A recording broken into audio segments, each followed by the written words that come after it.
Subscribe कीजिए हमारे YouTube channel को और साथ ही बेल आइकन दबाइए लेटेस्ट वीडियो सबसे पहले देखने के लिए। दोस्तों, आज की इस वीडियो में मैं आपको बताऊंगा कि आप केंद्रीय विद्यालय संगठन पहली क्लास का ऑनलाइन फॉर्म किस प्रकार से भर सकते हैं। तो वीडियो को ध्यान से देखिएगा। वीडियो में मैं स्टेप बाय स्टेप सारा कुछ बताऊंगा, कैसे फॉर्म फिल करना है आपको, पूरी डिटेल। तो वीडियो को ध्यान से देखिएगा। नमस्कार दोस्तों, मेरा नाम है अशोक और आप सभी लोगों का मेरे YouTube चैनल पर बहुत बहुत स्वागत है। तो चलिए दोस्तों शुरू करते हैं। सबसे पहले आपको ये केंद्रीय विद्यालय संगठन की वेबसाइट खोल लेना है। दोस्तों, फॉर्म भरने की लिंक मैं वीडियो के नीचे डिस्क्रिप्शन बॉक्स में दे दूंगा, आप वहां से अपना ऑनलाइन फॉर्म भर सकते हैं। फिर जैसे ही आप लिंक पर क्लिक करेंगे तो आपके सामने कुछ इस तरीके से पेज ओपन हो जाएगा। तो यहाँ पर जो है आपको सबसे नीचे की साइड में जाना है, ये इंस्ट्रक्शन पढ़ना हो तो पढ़ सकते हैं। उसके बाद में ये इस पर यहाँ पर आई हैव केयरफुल्ली, इस पर आपको क्लिक कर देना है बॉक्स पर और उसके बाद में आगे बढ़ाएं, इस पर क्लिक कर देना है। फिर आपके सामने कुछ इस तरीके से पेज ओपन हो जाएगा। तो यहाँ पर जो है आपको सबसे पहले इस बॉक्स में बच्चे का पहला नाम डाल देना है, यहाँ पर बच्चे का मध्य नाम, यहाँ पर बच्चे का उपनाम लास्ट नेम। उसके बाद में यहाँ पर यदि बच्चा विकलांग है तो यस कर देना है, नहीं है तो नो कर देना है। फिर यहाँ से बच्चे की डेट ऑफ बर्थ सेलेक्ट कर लेना है आपको यहाँ से। फिर उसके बाद में यहाँ पर क्या बच्चा केंद्रीय विद्यालय संगठन के कर्मचारी का बच्चा या पुत्र पुत्री है, तो अगर है तो इस पर यस कर देना है यहाँ से, अगर नहीं है तो नॉट एप्लीकेबल करना है आपको। फिर उसके बाद में ईमेल एड्रेस डाल देना है एक आपको, यहाँ पर अपना वैलिड मोबाइल नंबर डालना है जिस पे स्कूल की तरफ से आपको फ़ोन लगाया जा सके, ताकि इन्फॉर्मेशन के लिए तो सही नंबर डालना है। और उसके बाद में ये कैप्चा कोड डाल देना है ये बॉक्स में, और ये सारी चीज़ फिल करने के बाद में आपको रजिस्टर पर क्लिक कर देना है। तो चलिए मैं सब डिटेल डाल देता हूँ। दोस्तों, इस प्रकार से आप अपनी सारी डिटेल फिल करने के बाद में आपको रजिस्टर पर क्लिक कर देना है। फिर जैसे ही आप रजिस्टर पर क्लिक करेंगे तो फिर आपके सामने कुछ इस प्रकार से पेज ओपन हो जाएगा। तो यहाँ पर जो है आपका रजिस्टर्ड मोबाइल नंबर जो नंबर डाला है उस पर OTP आएगा, वो OTP यहाँ डालकर और ये कैप्चा कोड इस बॉक्स में डालकर आपको वेरीफाई कर देना है। तो चलिए मैं OTP डालकर वेरीफाई करता हूँ। फिर ये देखिएगा, वेरीफाई करने के बाद में जो है इसको आपको प्रिंट आउट लेके या सेव करके इसके बाद में यहाँ पर पोर्टल पर लॉगिन करने के लिए तो आपको इस पर क्लिक कर देना है लॉगिन करने के लिए। फिर यहाँ पर आपने जो प्रिंट आउट लेके रखा है उसमें लॉगिन कोड दिया होगा, तो लॉगिन कोड डाल देना है। यहाँ पर बच्चे की जन्म तारीख, यहाँ पर मोबाइल नंबर और इस बॉक्स में कैप्चा कोड डाल देना है। इसको डाल के आपको लॉगिन कर लेना है। तो ये देखिएगा दोस्तों, लॉगिन करने के बाद में फिर आपके सामने कुछ इस प्रकार से पेज ओपन हो जाएगा। तो यहाँ पर आपको सबसे पहले basic information, parents detail, choice of school, upload document और डिक्लेरेशन एंड सबमिट।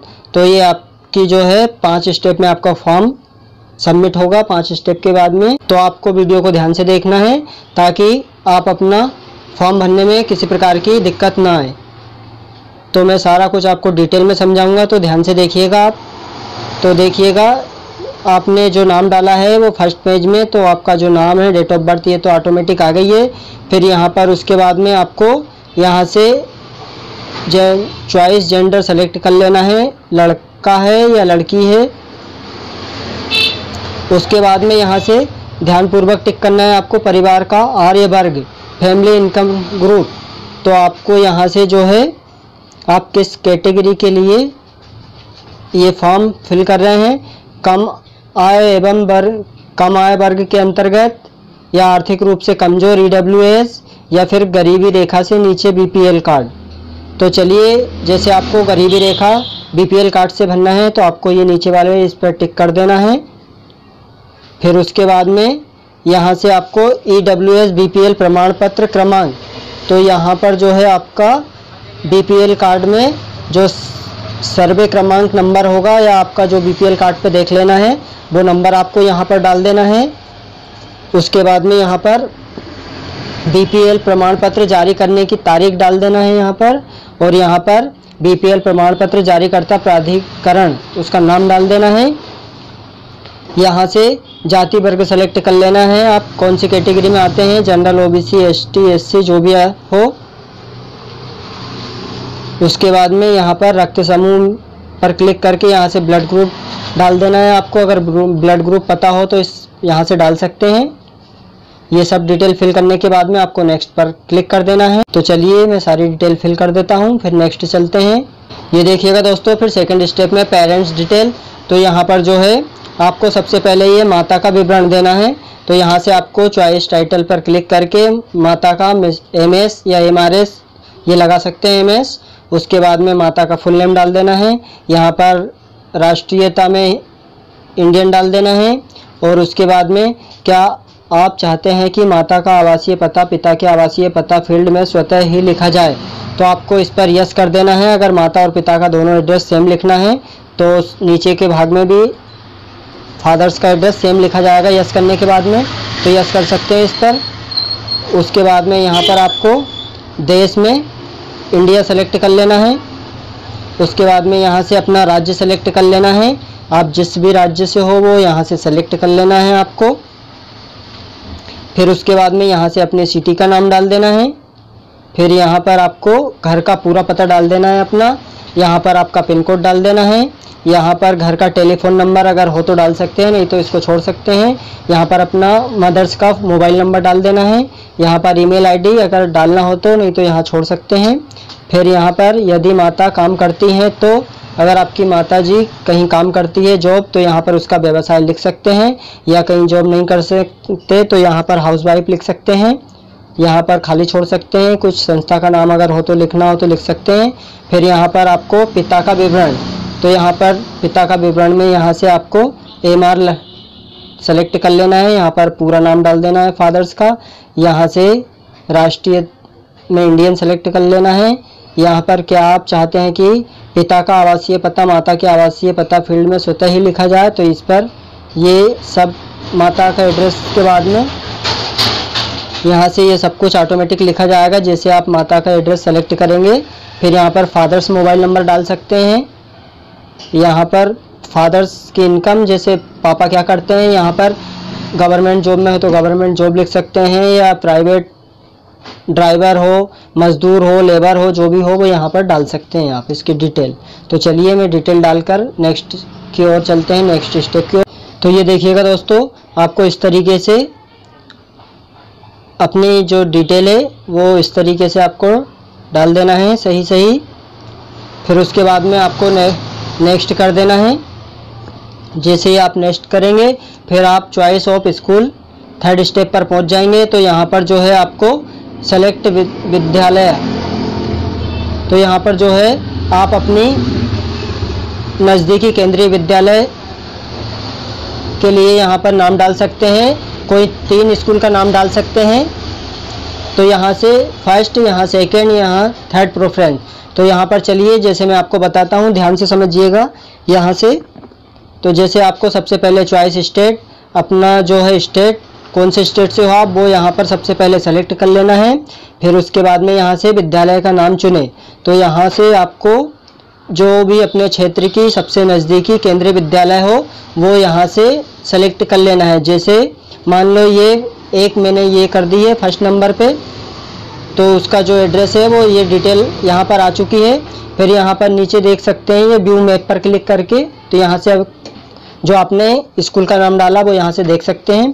फिर उसके बाद में यहाँ पर 5 किलोमीटर से कम या बराबर आपने जो स्कूल डाला है उसकी किलोमीटर में आपको दूरी बताना है कि 5 किलोमीटर से कम है या 5 से अधिक हो तो इस पर क्लिक कर देना। तो आपको जैसे 5 किलोमीटर के बराबर है तो इस पर क्लिक कर देना है। ये करने के बाद में यहाँ से फिर नीचे क्या आपको सेवा प्राथमिकता श्रेणी भरने में मदद चाहिए। अगर आपके फादर्स मदर कोई गवर्नमेंट जॉब में है, इसमें से सेलेक्ट करके यहाँ से डाल सकते हैं। अगर कोई जॉब में नहीं है तो आपको यहाँ से नहीं पर क्लिक कर देना है और यहाँ से आपको चॉइस पर क्लिक करके यहाँ से आपको नहीं कर देना है। फिर यहाँ पर आपको ये सेलेक्ट कर लेना है 5 नंबर का, कोई नहीं है तो सबसे लास्ट वाला। ये सब सेलेक्ट करने के बाद में आपको यहाँ पर नोट एप्लीकेबल ऑटोमेटिक आ जाएगा। फिर आपको यहाँ पर नेक्स्ट नहीं करना है, समझिएगा आप ध्यान से। आपको सेकंड स्कूल का नाम डालना है तो यहीं पर आप सेलेक्ट विद्यालय 2 इस पर सेलेक्ट कर लेना है। फिर यहाँ से दोबारा से आपको अपनी स्टेट का, जिस भी आप स्टेट से हो वो यहाँ से स्टेट का नाम सेलेक्ट कर लेना है आपको। फिर यहाँ से दोबारा से आपको चॉइस स्कूल पर क्लिक करके यहाँ से सेकंड आप कौन सी स्कूल में फॉर्म डालना चाह रहे हो अपने एरिया के नज़दीकी, तो यहाँ पर जैसे ये डालना है सेकंड में, से फिर आपको सेकंड स्कूल का नाम चॉइस कर लेना है और यहाँ से वही इसी प्रकार से दूरी सेलेक्ट कर लेना है कि 5 किलोमीटर से ज़्यादा हो तो इस पर कर देना है, 5 किलोमीटर से अंदर हो तो आपको फर्स्ट वाला कर देना है। फिर उसके बाद में यहाँ पर आपको इस पर प्राथमिकता पर नहीं कर देना है, अगर आप गवर्नमेंट आपके एम्प्लॉय नहीं है तो। फिर यहाँ से आपको सेलेक्ट करके ये 5वां नंबर का कॉलम आपको सेलेक्ट कर लेना है। फिर उसके बाद में आपको इसी प्रकार से यहाँ पर केवी भोपाल यहाँ पर सेलेक्ट विद्यालय 3, तो इसी प्रकार से आपको तीसरी स्कूल का नाम डालना हो तो यहाँ पर क्लिक करके डाल सकते हैं। अगर मान लो आपको सिर्फ एक का नाम डालना है तो एक भी डाल सकते हैं, तीनों का डालना हो तो 3 डाल सकते हैं। तो जैसे 2 का डालना है तो 2 का नाम डाल दिया हमने। तो यहाँ से फिर उसके बाद में आपको नेक्स्ट पर क्लिक कर देना है। जैसे ही फिर आप नेक्स्ट पर क्लिक करते हैं फिर आपके सामने इस तरीके से पेज ओपन हो जाएगा। नंबर 4 स्टेप में आ जाएंगे आप। तो यहाँ पर जो है आपको अपलोड डॉक्यूमेंट्स, तो यहाँ पर जो है बच्चे की जन्म तिथि का प्रमाण पत्र, तो बच्चे का जन्म प्रमाण पत्र यहाँ पर अपलोड कर देना है। और यहाँ से बच्चे का पासपोर्ट साइज का फ़ोटो, तो यहाँ से बच्चे का फ़ोटो अपलोड कर देना है चॉइस फाइल पर क्लिक करके और यहाँ पर अपलोड पर क्लिक कर देना है। तो चलिए मैं ये डॉक्यूमेंट अपलोड कर देता हूँ। इसका ध्यान रखिएगा, आपकी जो फाइल है बच्चे का प्रमाण पत्र 256 KB से कम का होना चाहिए और बच्चे का फ़ोटो है वो भी 256 KB से कम का होना चाहिए। तो चलिए मैं इसको अपलोड करता हूँ। ये देखिएगा बच्चे की जन्म तिथि का प्रमाण पत्र अपलोड करेंगे तो इस तरीके से ये सक्सेसफुली हो चुका है। तो यहाँ पर जो है वो व्यू करके देख सकते हैं। तो ये देखिएगा दोस्तों, फिर इस प्रकार से आप अपना ये अपलोड कर देना है डॉक्यूमेंट। फिर जैसे ही अपलोड हो जाएंगे उसके बाद में आपको नेक्स्ट पर क्लिक कर देना है। जैसे ही आप नेक्स्ट पर क्लिक करेंगे फिर आपके सामने ये डिक्लेरेशन बाय द पेरेंट्स, तो आपको ये देखिएगा इस तरीके से ये पढ़ लेना है। फिर उसके बाद में मैंने उपरोक्त नियमों और शर्तों को पढ़ लिया है और मैं इन सभी शर्तों के लिए सहमत हूँ, तो इस पर आपको टिक कर देना है। फिर उसके बाद में आपको सेव टू प्रीव्यू, तो यहाँ पर इस पर क्लिक कर देना है सेव टू प्रीव्यू पर। फिर उसके बाद में आपको यहाँ पर ओके कर देना है। फिर उसके बाद में यहाँ पर आपको प्रीव्यू पर क्लिक करके एक बार चेक कर लेना है आपने जो डिटेल डाली है वो एकदम सही डाली है ना। तो आपको यहाँ से प्रीव्यू पर क्लिक करके इस तरीके से यहाँ पर ये आपका जो लॉगिन कोड है और ये है एकेडमिक ईयर है 21-22, यहाँ पर जो अपनी डिटेल है वो सारी यहाँ से देख लेना है आपको कि आपने जो डिटेल डाली है वो एकदम सही डाली है ना। चेक करने के बाद में आपको फिर बैक कर देना है। फिर आपको जैसे ही बैक करेंगे तो ये सारी डिटेल चेक करने के बाद में आपको सबमिट एप्लीकेशन पर क्लिक कर देना है। इसके बाद में आपको यस सबमिट इस पर क्लिक कर देना है। जैसे ही आप इस पर क्लिक करेंगे तो आपके मोबाइल नंबर पर एक OTP आएगा, तो OTP की यहाँ डालने के बाद में आपको वेरीफाई OTP पर क्लिक कर देना है। OTP डालने के बाद में वेरीफाई पर क्लिक करने के बाद में आपका फॉर्म जो है सबमिट हो जाएगा, तो यहाँ से प्रिंट कर सकते हैं अपना फॉर्म को आप। इसके बाद में आपको ये देखिएगा आपका जो फॉर्म है सबमिट हो जाएगा इस तरीके से, तो आप इसका प्रिंट आउट निकाल कर रख लेना है आपको। अगर आपको फॉर्म भरने में किसी प्रकार की दिक्कत आती हो तो मुझे कमेंट करके बता सकते हैं, तो मैं आपकी मदद करने की पूरी कोशिश करूँगा। तो दोस्तों वीडियो अच्छा लगे तो प्लीज़ लाइक कर दीजिएगा और चैनल को सब्सक्राइब कर लीजिएगा इसी प्रकार की लेटेस्ट वीडियो सबसे पहले देखने के लिए। थैंक यू दोस्तों, धन्यवाद।